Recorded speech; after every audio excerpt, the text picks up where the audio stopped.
It's interesting to move away from, getting that level of personalization is a real challenge. We'll talk a little bit more about some of the underlying tech and things people need to get right. But I was just thinking about this, the way we see this done badly in the pure online space is the classic. And I was at a conference, I think it was the FT Future Retail a couple of weeks ago. And a lot of people on the stage are saying that, obviously AI is the latest buzzword and how do we use it, et cetera, et cetera. Recommendations and things like that is sort of the low hanging fruit. But to really get it right, we've also seen a lot of them getting it very wrong, because if I buy a shed, I don't want to be reminded 2 weeks later that I might want another shed. Yes.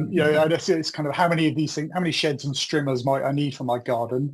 But what I wanted to do is pick up on the fact that, okay, you bought a shed and now you bought some garden equipment and you bought something else.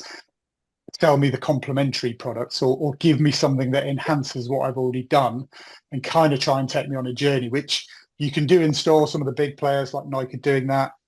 Equally, that's the sort of conversation you would have with someone on the shop floor. I bought this for home. Bought my kitchen product. What can I have next? What are the add-ons or the attachments I can get that would make it even better?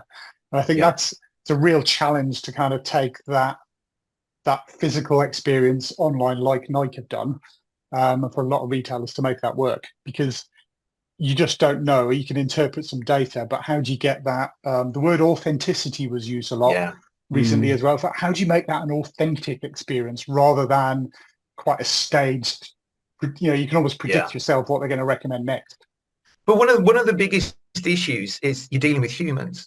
And humans are a pain in the ass because we're like inconsistent, we're fickle, we're emotionally driven. So the more you go down into personalization, the harder it is to get it right, because in one day you're in a good mood and the next day you're not. And exactly the same information will enlighten you in 1 minute and just completely piss you off the next time.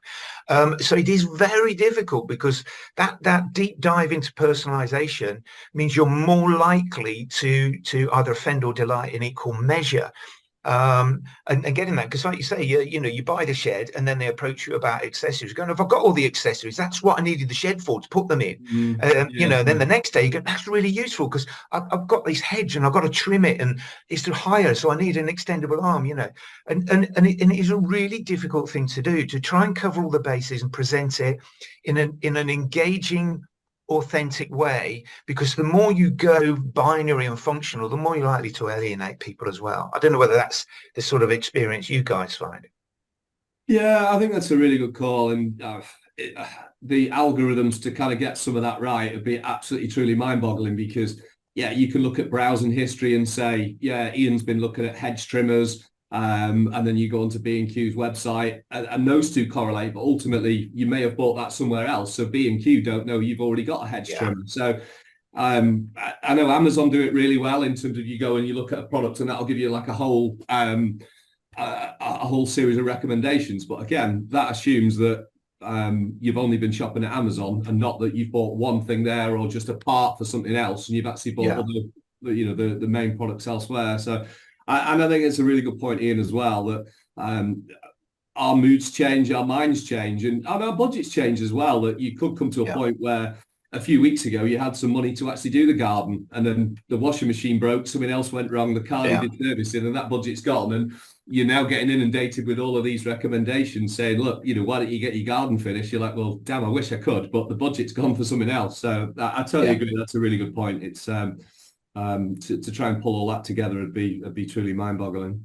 It's also a bit like bots, when you see bots trying to have conversations and they're getting more sophisticated, but you veer off the obvious sort of linear conversation and you see they can't cope, and then you go, oh right, I'm talking to a machine here. I had a round and round conversation about trying to get something sorted, and the bot couldn't understand and goes straight back to the start and ask you questions, and you get more and more frustrated. And I understand that drive. And I think that introduction of technology into retail, when you're trying to replace the human interaction elements, that's when you really start to struggle, even if it's online. A bot that can't quite cope with the subtleties and sophistications of your issue does more harm than good. And or likewise, you have the human, and you suddenly realize they've got 10 conversations on the go at once, because they'll ask you a question, then they don't come back for 15 minutes because they're dealing with the others, and then it's your turn again. And so you've got to get it for the convenience of your customer as well as for the benefit of your business. Otherwise, you start to alienate customers. And we get too knowledgeable about what goes on behind the scenes now. We understand there's bots and we understand there's AI. And when it goes wrong, there's almost an extra kickback going, well, if you just spoke to me like a human with another human, we wouldn't have had this problem. And you can sort of dig yourself other whole new holes in the customer relationship when you get that wrong.